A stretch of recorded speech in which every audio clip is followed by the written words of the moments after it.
राक्षस एक अद्भुत और डरावना शब्द जिसे लोग सुनकर ही अपने आप में एक अजीब सा खौफ महसूस करने लगते हैं। कहानी उसी डर के चारों ओर घूमती है जहां एक गांव के लोग अपने बच्चों को सुनाते हैं कि राक्षस से बचने का एक राज हो सकता है। गांव का नाम था कर्णपुर, जो अपनी हरित खेतों और सुंदर वातावरण के लिए प्रसिद्ध था। इस गांव में एक पुराना हवेली था जिसे स्थानीय लोगों ने राक्षस कहा करते थे। कहते हैं कि रात्रि के समय वहां अजीब अजीब आवाजें आती थीं और लोग यही कहते थे कि वहां राक्षस बसता है। गांव में एक छोटे से परिवार का एक छोटा सा घर था जिसमें एक छोटा सा लड़का था जिसका नाम था अर्जुन। अर्जुन एक बहादुर और उत्साही बच्चा था जो राक्षस की कहानियों को सुनकर भी डर का सामना करने को तैयार था। उसके माता पिता राजेश और नीता भी उसे राक्षस की कहानियों से डराने का प्रयास करते रहते थे, लेकिन अर्जुन किसी से नहीं डरता था। एक दिन अर्जुन ने गांव के बड़े वृक्ष के नीचे बैठकर अपने दोस्तों के साथ राक्षस की कहानियों पर बातचीत कर रहा था। वह सब मिलकर हंसी मजाक कर रहे थे, लेकिन अर्जुन को एक अजीब सा आभास हो रहा था, जैसे कुछ उसे देख रहा हो। क्या हुआ अर्जुन? तू क्यों इतना सोच रहा है? एक दोस्त ने पूछा। अर्जुन ने चुपचाप उच्च दिशा की ओर इशारा किया और सबको दिखाई दी वहां की एक चमक। उन सब ने हौसला दिखाते हुए एक दूसरे के साथ उस चमक की दिशा में बढ़ने का निर्णय लिया। उन्होंने रात के वक्त साथ मिलकर हवेली की ओर रुख किया।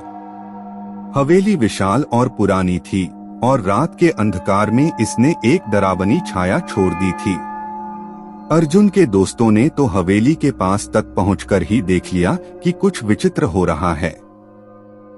हवेली के दरवाजे पर लिखा हुआ था, राक्षस का घर। सभी ने एक दूसरे को हैरानी में देखा, लेकिन उन्होंने वहां जाने का निर्णय किया। हवेली के अंदर घुसते ही वे सबको एक अजीब सी सुनसानी महसूस हुई। एक पुरानी कुर्सी, कुछ रबर बंधे हुए पुराने पुस्तकें और कुछ बड़े बड़े बर्तन थे जो समय से बहुत ही पुराने दिख रहे थे। उनमें से एक बड़ा सा दीपक मंदिर के दरवाजे के पास रखा हुआ था जो अचानक ही जलने लगा। एक बड़ा ध्वनि हुआ जैसे कोई भारी चीज गिरी हो।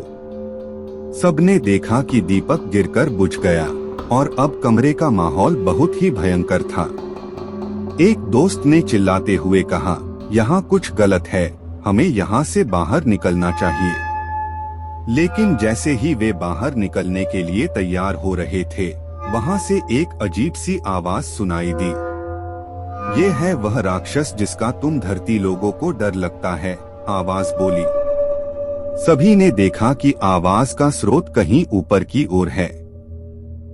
वे सभी सीढ़ियों को चढ़ने लगे और जैसे ही वे ऊपर पहुंचे, वहां एक वृत्ताकार पुराना कमरा था जिसमें एक बड़ा सा पुराना पुस्तकालय था।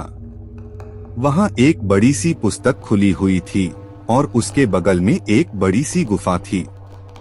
सबने वहां जाकर पुस्तक की पन्नों को देखा और एक चमकता हुआ यंत्र दिखाई दिया। अर्जुन ने ध्यान से पढ़ा, यह यंत्र राक्षस को बाहर निकालने का काम करता है।